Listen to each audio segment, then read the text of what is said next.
قالوا يا مريم لقد جئت شيئا فريا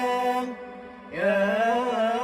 أخت هارون ما كان أبوك امرأ سوء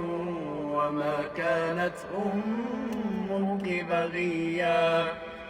فأشارت إليه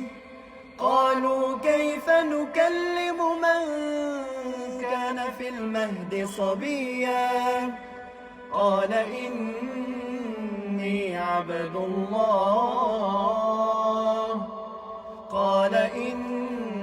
عبد الله آتاني الكتاب وجعلني نبيا وجعلني مباركا أينما كنت وأوصاني بالصلاة والزكاة ما دمت حيا وبرا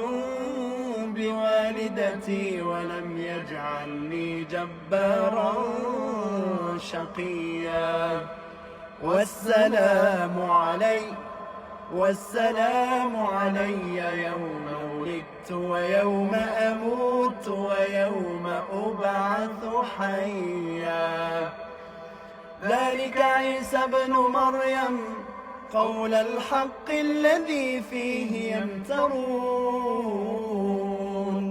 ما كان لله أن يتخذ من ولد سبحانه إذا قضى أمرا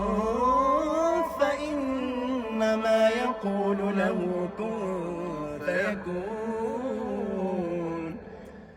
صدق الله العظيم.